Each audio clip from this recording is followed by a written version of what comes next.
क्या मध्य पूर्व और यूरोप में बढ़ते सैन्य तनाव दुनिया को एक नए संकट की ओर ले जा रहे हैं? क्या युगांडा में इजरायली कमांडो की प्रतिमा का अनावरण सिर्फ श्रद्धांजलि है या उसके पीछे गहरे राजनीतिक संकेत छिपे हुए हैं? क्या लेबनान में युद्ध विराम अब टूटने के कगार पर पहुंच चुका है और क्या यूक्रेन पर रूस के बैलिस्टिक मिसाइल हमले इस युद्ध को और भी खतरनाक बना रहे हैं? नमस्कार, मैं हूं उजैर और आप देख रहे हैं उजैर की आवाज़। आज की इस विशेष रिपोर्ट में हम विस्तार से समझेंगे 3 ऐसी बड़ी अंतर्राष्ट्रीय घटनाओं को जो मध्य पूर्व, अफ्रीका और यूरोप की सुरक्षा, कूटनीति और सैन्य रणनीति को प्रभावित कर रही है। आइए शुरू करते हैं पूरी रिपोर्ट। क्या है आज की ये खबरें? दुनिया के अलग अलग हिस्सों से सामने 3 बड़ी घटनाओं ने एक बार फिर ये संकेत दे दिया है कि वैश्विक सुरक्षा व्यवस्था लगातार नई चुनौतियों का सामना कर रही है। एक और अफ्रीकी देश युगांडा में इजराइल के एक ऐतिहासिक सैन्य अभियान की याद को फिर से जीवित किया गया है। दूसरी ओर लेबनान और इजराइल के बीच युद्ध विराम पर नए सवाल खड़े हो गए हैं। वहीं रूस और यूक्रेन के बीच जारी युद्ध में बैलिस्टिक मिसाइलों का बढ़ता इस्तेमाल ये दिखा रहा है कि आधुनिक युद्ध किस तरह और अधिक घातक होता जा रहा है।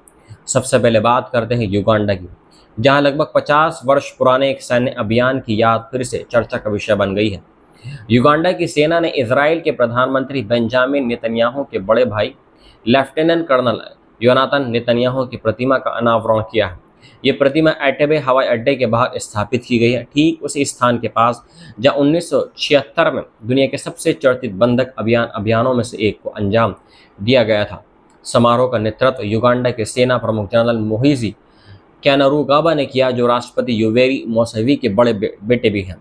उन्होंने कहा कि यह स्मारक केवल एक सैनिक को श्रद्धांजलि नहीं, बल्कि साहस और निर्दोष लोगों की रक्षा के प्रति समर्पण का एक प्रतीक है। समारोह में कई इजरायली नागरिक भी मौजूद रहे। इस पूरे घटनाक्रम की पृष्ठभूमि लगभग 5 दशक पुरानी है। वर्ष 1976 में एयर फ्रांस का एक विमान अपहरण कर लिया गया था। विमान में सवार यात्रियों को युगांडा के एंटेबे हवाई अड्डे पर ले जाया गया। अपहरणकर्ताओं में 2 फिलिस्तीनी और 2 जर्मन चरमपंथी शामिल बताए गए थे। उन्होंने यहूदी और इजरायली यात्रियों को अलग कर दिया और मांग रखी कि इजराइल फिलिस्तीनी कैदियों को रिहा करे, अन्यथा बंधकों की हत्या कर दी जाएगी। लगभग 1 सप्ताह तक चली योजना के बाद इजराइल ने एक बेहद साहसिक सैन्य अभियान शुरू किया। 3 जुलाई 1976 की रात इजरायली कमांडो एंटेबे पहुंचे और 1 घंटे से भी कम समय में अधिकांश बंधकों को सुरक्षित बाहर निकाल लिया गया।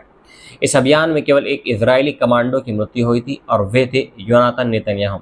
वहीं कई युगांडाई सैनिक भी मारे गए थे। उस समय युगांडा पर तानाशाह ईदी अमीन का शासन था, जिन्होंने इजरायली संबंध तोड़ लिए थे और फिलिस्तीनी मुद्दे का समर्थन किया था। उस समय अफ्रीकी एकता संगठन, जो बाद में अफ्रीकी संघ बना, उसने उस अभियान को युगांडा की संप्रभुता का उल्लंघन बताया था, लेकिन इजराइल में इसे आज भी देश के सबसे सफल सैन्य अभियानों में गिना जाता है। प्रधानमंत्री बेंजामिन नेतन्याहू कई बार सार्वजनिक रूप से कह चुके हैं कि उनके भाई की मौत ने उनके पूरे जीवन की दिशा बदल दी थी। आज युगांडा और इजराइल के संबंध पहले की तुलना में कहीं अधिक बेहतर माने जाते हैं। राष्ट्रपति योवेरी मुसेवेनी कई मौक़ों पर भी कह चुके हैं कि वे इजराइल और फिलिस्तीन के बीच 2 राष्ट्र समाधान का समर्थन करते हैं। ऐसे समय में इस प्रतिमा का अनावरण केवल एक ऐतिहासिक स्मरण नहीं, बल्कि दोनों देशों के वर्तमान संबंधों का भी प्रतीक माना जा रहा है। अब रुख करते हैं लेबनान का, जहां इजराइल और हिजबुल्लाह के बीच हुआ युद्ध विराम एक बार फिर दबाव में दिखाई दे रहा है। इजरायली सेना ने पुष्टि की है कि दक्षिणी लेबनान में एक विस्फोट में उसके 2 सैनिक मारे गए हैं, जबकि 4 अन्य गंभीर रूप से इसमें घायल हो गए हैं। जून में लागू हुए संघर्ष विराम के बाद ये पहली बार है जब इजराइल को अपने सैनिकों की मौत का सामना करना पड़ा है। इजरायली सेना के अनुसार सैनिक दक्षिणी लेबनान के माजदाल जून क्षेत्र में एक स्थान की तलाशी ले रहे थे, तभी वहां विस्फोट हुआ। सेना अभी ये जांच कर रही है कि विस्फोट किस प्रकार का था और उसे किसने लगाया था। हिजबुल्लाह की ओर से इस घटना पर तत्काल कोई प्रतिक्रिया नहीं दी गई है।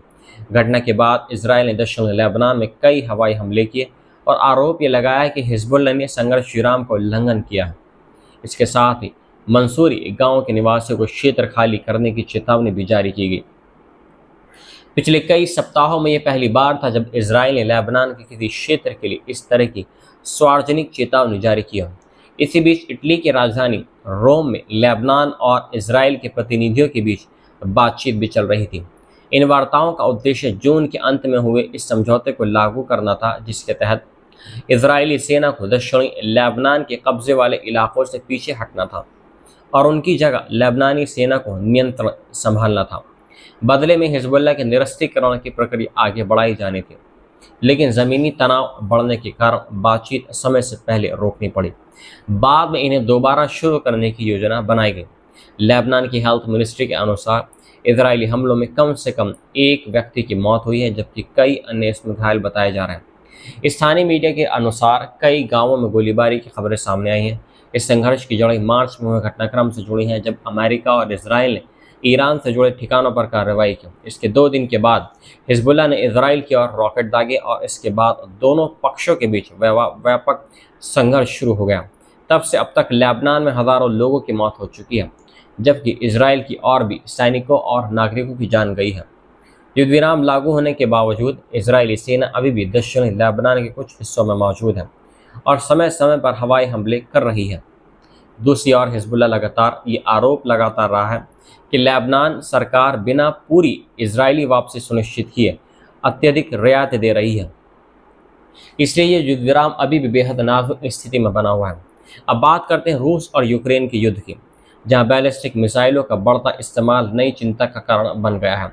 यूक्रेन का कहना है कि रूस लगातार ऐसी मिसाइलों से हमले कर रहा है जिन्हें रोकना बेहद कठिन है।